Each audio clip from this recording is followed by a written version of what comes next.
Sejam bem-vindos ao módulo de educação, especificamente ao tema 1, destinado ao estudo das teorias educacionais, do currículo e da interdisciplinaridade. Sou a professora Germânia Kelly e iniciaremos agora uma breve conversa sobre educação, escola e ensino, os paradigmas da educação, que são escola tradicional, escola nova, tecnicismo, pedagogia da libertação e da autonomia e pedagogia histórico-crítica. Os atos de ensinar e aprender nunca foram exclusivos da escola formal. São processos livres e realizados desde o surgimento do homem, uma vez que representa a caminhada da evolução humana. Antes da institucionalização da escola pela sociedade organizada, o processo de aprender tinha forte suporte no exemplo e na preservação, ou seja, para sobreviver, o homem tinha que aprender a caçar, se proteger dos perigos provocados pelas condições climáticas e outros desafios de uma terra selvagem. Para isto, ele seguia o exemplo daqueles que no seu clã conseguiam sucesso, melhor dizendo, daqueles que sobreviviam ou ainda aprendiam pela simples e velha receita da tentativa, onde se erra ou acerta, mas se aprende. Assim, no princípio da humanidade, ensinar e aprender estavam associados a um caráter prático, cujo objetivo era ajustar os indivíduos ao seu ambiente físico e social por meio da aquisição da experiência de gerações passadas, com vista à resolução de questões imediatas e tendo como base a aprendizagem de tudo que era possível e necessário para o bem individual ou da comunidade. Com a evolução das comunidades ditas primitivas, a necessidade por um saber mais elaborado surge, uma vez que o trabalho torna-se mais complexo e exige operações mentais cada vez mais formais, de que é exemplo a aprendizagem da linguagem escrita. Paralela a essa evolução, surge então a escola como espaço propício à disseminação do saber, agora mais exigente. Uma escola cuja origem foi marcada por divisões de classes, exclusões e opressões, pois destinava-se ao uso dos que tinham o poder político, econômico ou religioso, bem como ao luxo do ócio, permitido somente àqueles que tinham a manutenção das necessidades básicas de sobrevivência garantidas, podendo assim se dedicar aos estudos sem a preocupação do trabalho como única alternativa para se manter vivo. Dessa maneira, se institucionaliza a versão mais elementar da escola como palco oficial para o desenvolvimento do ensino. Sua criação e existência passa então a contribuir com uma nova organização social e ao longo da história tem seu formato ajustado às necessidades da sociedade que a mantém. Observemos então que essa escola nasce centrada na autoridade do professor, a quem competia decidir o que deveria ser ensinado, quando e de que forma. Esse saber era então instrumento do poder e estava concentrado nas mãos de poucos, da igreja e daquelas pessoas que viviam numa classe social mais abastada, a elite. E a avaliação assumia aspectos punitivos. Se você não aprendesse o que era definido por um outro naquele espaço de tempo já previsto, você seria classificado como um incapaz e estaria sujeito a todo tipo de punição, inclusive as físicas. Herbart via na instrução a fonte da aprendizagem, pois não acreditava na existência das faculdades inatas. Sua maior contribuição à pedagogia, portanto, manifesta-se em sua teoria conhecida como passos formais. Vamos entender um pouquinho o que são esses passos formais. Em primeiro lugar, temos a preparação. Neste momento, o professor, antes de iniciar o novo conteúdo, deverá trazer à memória do aluno um conhecimento já ensinado anteriormente ou algo de sua vivência que sirva de base para a aquisição do novo conteúdo. Dessa maneira, o professor irá despertar o interesse do aprendiz para a construção do novo conhecimento. Na sequência, temos a apresentação. Nesse segundo passo, deve-se apresentar o conteúdo principal do processo de ensino-aprendizagem previsto para aquele momento. Herbart defende a ideia de que a exposição do conteúdo deve ocorrer com clareza, o que para ele é a partir do concreto para o abstrato, ou quando se referir à moral, partir das experiências mais simples e compreensíveis para as mais complexas. Como terceiro passo, temos a assimilação, ou a associação ou comparação. Uma vez que o novo assunto foi introduzido, isto é, uma vez que foram apresentadas novas ideias e conceitos morais, históricos e científicos, estes serão completamente assimilados pelos alunos à medida que forem relacionados com as ideias e conceitos já conhecidos. o aluno já é capaz de fazer comparações, observando as diferenças e semelhanças dos conceitos novos com os antigos, e fazer associações entre estes. Assim, a aquisição do novo conhecimento encontra no seu lugar na mente. Como quarto passo, temos a generalização ou sistematização. Esse é o passo onde a mente é desenvolvida na sua capacidade máxima. O aluno já não precisa tanto de experiências concretas. Ele já é capaz de abstrair, chegando a concepções gerais. Esse passo tem grande importância para a instrução na fase da adolescência. Como último passo, Herbert traz a aplicação. É o exercício daquilo que o aluno aprendeu. Agora a ideia aprendida fará parte da mente funcional e auxiliará o ser na sua interpretação da vida e de tudo que o rodeia. Um conhecimento assimilado e aplicado é a segurança de que as informações que passamos para o aluno não serão sobrecargas de dados sem valor para a mente. Assim, as novas ideias adquirem um sentido vital e deixam de ser acúmulo inútil de informações. Para Herbert, essa metodologia representa uma sequência didática para o ensino de qualquer conteúdo, seguindo uma estruturação lógica apoiada na razão. Contudo, há alguns pontos que merecem a nossa reflexão. Essa metodologia concentra-se demasiadamente na instrução, ou seja, a preocupação é única e exclusivamente com a formação intelectual. O professor é a figura central da escola. Ele detém os conhecimentos considerados como os únicos verdadeiros e válidos. A função da escola é, portanto, a transmissão dos conhecimentos acumulados pela humanidade. E o papel do aluno, nesse cenário promovido aqui por Herbert, é assimilar esses conhecimentos, memorizando-os e desenvolvendo-os no formato de tarefas escolares, provas e exames. Bom, na altura do nosso estudo, eu recomendo que vocês, a partir dessa metodologia apresentada, que é a proposta que Herbert traz para o processo de ensino e aprendizagem, você já imagine o conteúdo e já veja a sua preparação ou o seu planejamento considerando essa metodologia. Não estou dizendo aqui que esse é um momento em que você vai preparar porque é esse o modelo utilizado pela escola pública do estado do Ceará, de maneira alguma. O que eu estou dizendo a você é que é interessante que você, para dar continuidade aos demais tópicos, já verifique o mesmo conteúdo selecionado agora para um planejamento desse formato, que você pegue e tem esse conteúdo para fazer a sua alteração nas demais propostas metodológicas que serão apresentadas na sequência do estudo. Ou seja, o mesmo conteúdo você poderá prepará-lo numa perspectiva da escola tradicional, numa perspectiva da escola nova, numa perspectiva da teoria histórico-crítica ou ainda no modelo de Paulo Freire, que veremos a seguir, ok? Se contrapondo à escola tradicional, apresentada no slide anterior, surge a escola nova ou escola progressista. Seu idealizador foi John Dewey, um norte-americano que levantou a bandeira em busca de um ensino que estivesse para além das técnicas de memorização e transferência de conhecimentos, já apresentada no modelo da escola tradicional. Ele percebia a educação como uma ação humanizadora e fonte de uma transformação social. A ideia básica do pensamento de Dewey sobre a educação está centrada no desenvolvimento da capacidade de raciocínio e espírito crítico do aluno. Remete a uma prática docente baseada na liberdade do aluno para elaborar as próprias certezas, os próprios conhecimentos e as próprias regras morais. Contudo, isso não significa reduzir a importância do currículo ou dos saberes do professor. Além de estar atento ao princípio geral de que o meio assume forte influência no aprendizado do aluno, deve também reconhecer que nas situações concretas, as circunstâncias conduzem a experiências que produzem o conhecimento. Nesta visão educativa, ele propõe que a aprendizagem seja provocada através de problemas ou situações que procuram, de uma forma intencional, gerar dúvidas, desequilíbrios ou perturbações intelectuais.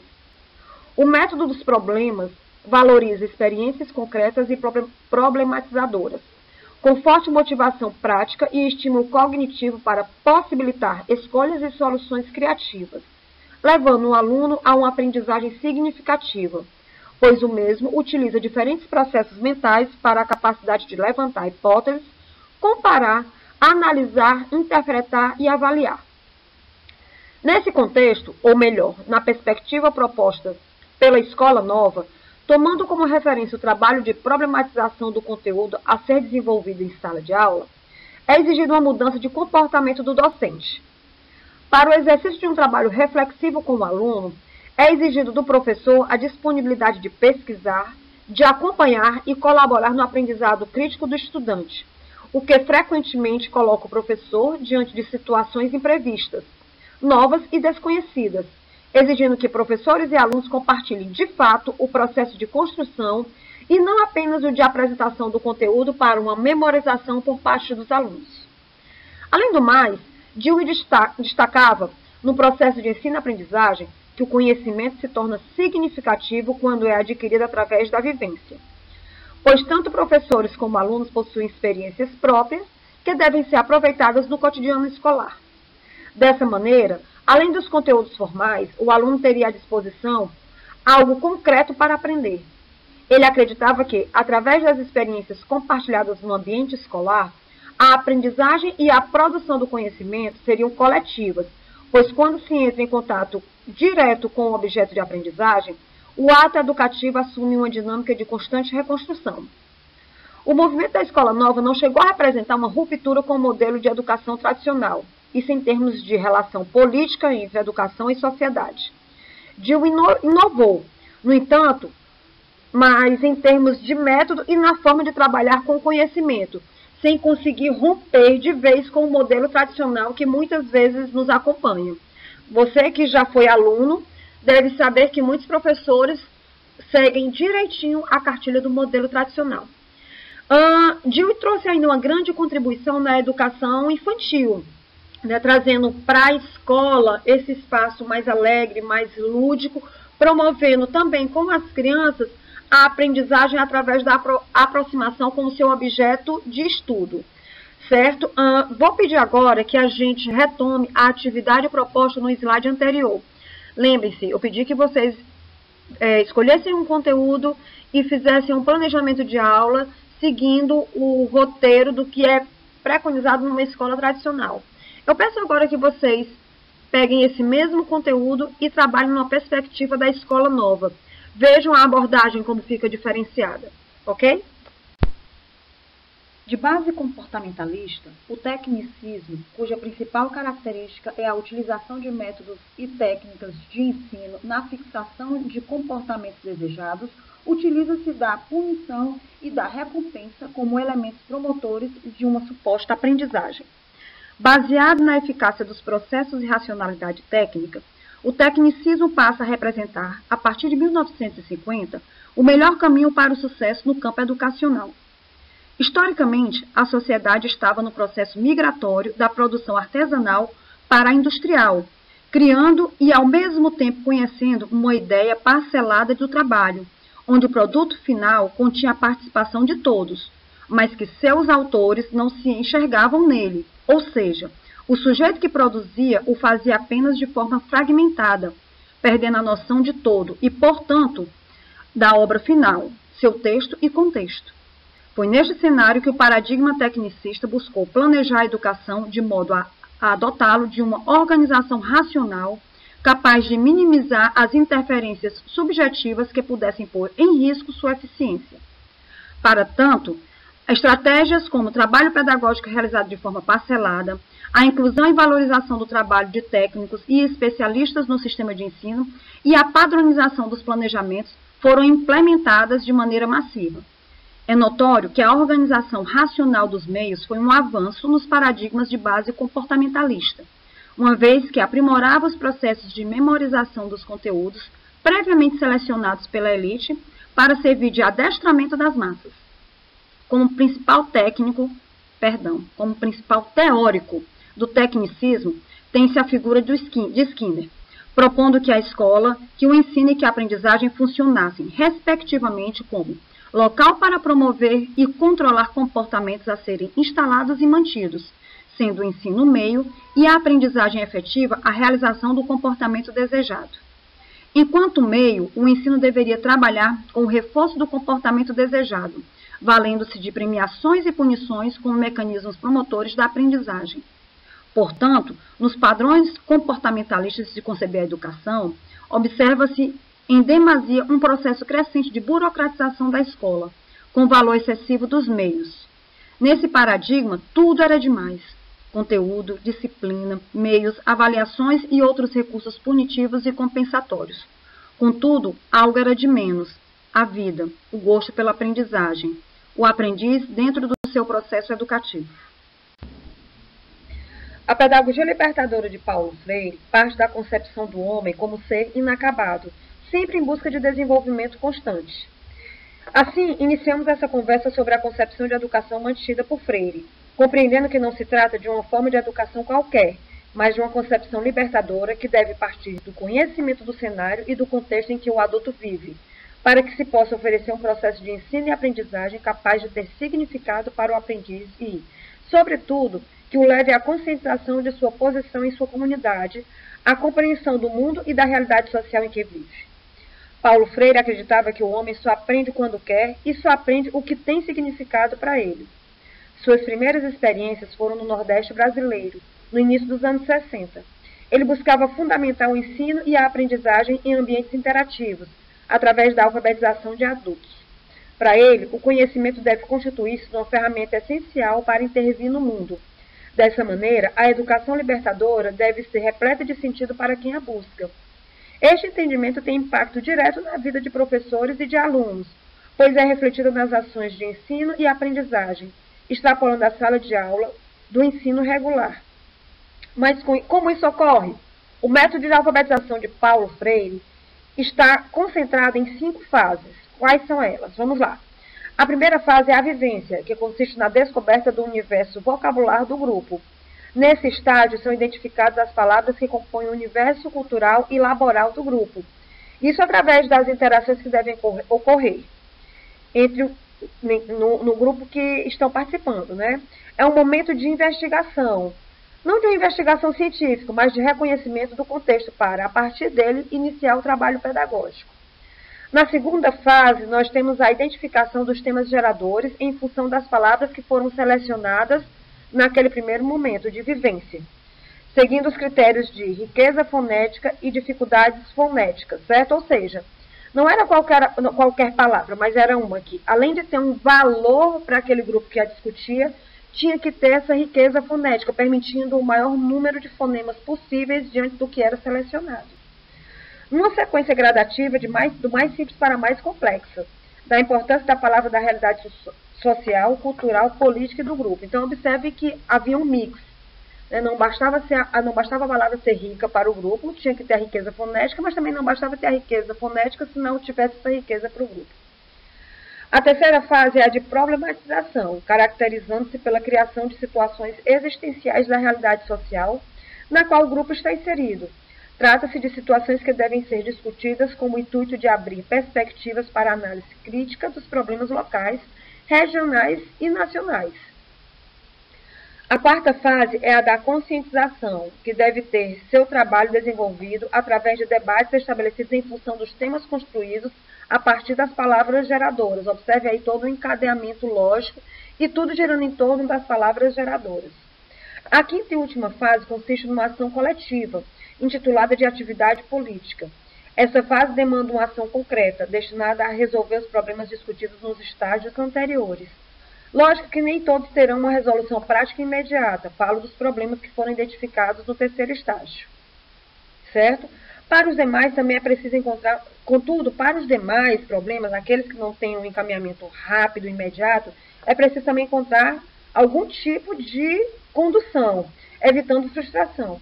Outro detalhe é aproveitar esse momento de planejamento e ação para provocar ainda mais o exercício da leitura e escrita, compreendendo essas ações como instrumento de libertação. Então, o que é que acontece? A partir do momento que os encaminhamentos estão sendo planejados, que leituras serão demandadas, que escrita será demandada, que outras palavras vão surgindo, como é que essa ação pode ser retroalimentada, como é que esse processo pode ser retroalimentado a partir desse planejamento. Tudo isso também era pensado nos estágios do processo de alfabetização de adultos proposto por Paulo Freire. Observe que o trabalho, então, vai além da pesquisa e da tematização, praticadas nas etapas 1 e 2 do seu método. A terceira etapa, que era a problematização, supõe a ação transformadora. O conhecimento não é libertador por si mesmo. Ele precisa estar associado a um compromisso político em favor da causa dos excluídos. O conhecimento é um bem imprescindível à produção da nossa existência. Por isso, ele não pode ser objeto de compra e venda, cuja posse fica restrita a poucos. Paulo Freire tinha um verdadeiro amor pelo conhecimento e amor pelo estudo. Segundo ele, conhecemos para aprender e entender o mundo, para averiguar o que é certo ou errado, numa busca permanente pela verdade, e não apenas numa simples troca de ideias. E para interpretar o mundo só vale a pena se for para transformá-lo. Esse era Paulo Freire. Essa era a sua ideia de educação. Na teoria histórico-crítica, desenvolvida por Saviani, a educação é compreendida como um processo mediador entre o indivíduo e a sociedade. Em outras palavras, o professor, que aí passa a ser o mediador, e o aluno, que se configura nesse cenário como aprendiz, interagem a partir de posições distintas, através do diálogo e com a finalidade de desenvolver competências, formar-se como cidadão e buscar soluções para os problemas postos pela prática social. Dermeval Saviani defende que a escola deve preparar o aprendiz para ser cidadão e atuar seguindo valores éticos a fim de transformar o meio em que vive e construir uma sociedade justa e de igual oportunidade para todos. Para ele, o homem não se faz homem de forma natural, ou seja, ele precisa aprender a sentir, pensar, avaliar, agir, para então se fazer homem. E isso ocorre por meio do trabalho educativo. Essa teoria propõe analisar a educação a partir de um posicionamento crítico em relação aos profundos problemas com que se depara a sociedade contemporânea. A valorização da historicidade própria dessa pedagogia traz consigo a compreensão da relação dialética entre a construção histórica da cultura e a formação dos indivíduos e a consideração das possibilidades dos caminhos pedagógicos, não de forma idealista, mas em confronto com as experiências históricas próprias da construção do homem em seu movimento de se fazer homem. E tudo isso se traduz numa proposta educacional que pode ser utilizada por todas as disciplinas, em que os docentes pretendam proporcionar um aprendizado do conhecimento científico, mas de maneira crítica. Nesse sentido, os conteúdos escolares possuem uma finalidade social, ou seja, esses conteúdos não são isolados da realidade do aluno. Eles são integrados e aplicados, teórica e praticamente, no dia a dia do educando. Dessa maneira, essa nova postura implica trabalhar os conteúdos de forma contextualizada e em todas as áreas do conhecimento. De acordo com esse paradigma educacional, o processo permanente pelo qual deve ocorrer a aprendizagem passa por 5 etapas, cuja tônica deve estar na tríade da prática, teoria e prática. Vamos entender melhor isso. Na prática social, existe a mobilização do aluno perante o que será estudado. Para que isso ocorra, o diálogo entre professor e aluno é essencial. É a partir dele que o professor deve desafiar o educando para que este reconheça no conteúdo alguma relação com o seu cotidiano. Aí, na sequência, vem a etapa da problematização, que tem como finalidade a identificação dos principais problemas postos pela prática e pelo conteúdo, debatendo-os a partir da visão do aluno. Desenvolve ainda o processo de transformar o conteúdo formal em desafios, em dimensões problematizadoras. Nesse estágio, são lançadas as questões que propiciam a mediação entre a prática e a teoria. É o momento em que se inicia o trabalho com o conteúdo sistematizado. Depois, nós temos a instrumentalização, que é onde ocorre a elaboração do conhecimento científico, através das ações didático-pedagógicas, que conduzem à aprendizagem. É o momento em que os alunos devem apropriar-se do conhecimento, compreendendo a importância do conhecimento anterior como ponto de partida para a nova aquisição. Ou seja, o processo ocorre sem a destruição do conhecimento anterior, uma vez que o novo conhecimento, mais elaborado e crítico, é sempre construído a partir de um outro já existente. Na sequência, temos a etapa da catarse, que caracteriza-se pela expressão elaborada da nova forma de entender a prática social. A catarse constitui-se pela integração entre a teoria e a prática e é demonstrada pela avaliação. É nessa etapa que o aluno expressa o quanto sua prática foi transformada pela teoria, aproximando-se muito a catarse da questão do retorno à prática social, que é o último momento dessa prática. Nele, o professor revisita a prática social, professor e aluno, revisita a prática social no qual emergiu o conteúdo e percebe o aporte desse novo conteúdo, permitindo agora uma leitura mais crítica da realidade, inclusive com o poder de transformá-la. Nesse momento eu fico aqui imaginando o estudo da água, seu tratamento, seu consumo, seu descarte, enfim. Todo esse processo pode ser estruturado a partir de uma concepção histórico-crítica dos conteúdos. Mas, vamos lá, eu não pretendo aqui bagunçar seu estudo.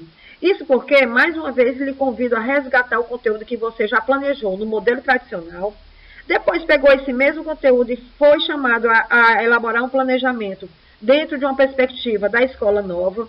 Mais uma vez, recebeu um convite para planejar esse conteúdo no padrão tecnicista e agora recebe um novo convite para pegar esse mesmo conteúdo já trabalhado lá na escola tradicional e planejá-lo numa proposta aqui de uma pedagogia histórico-crítica. Vamos lá? Boa sorte!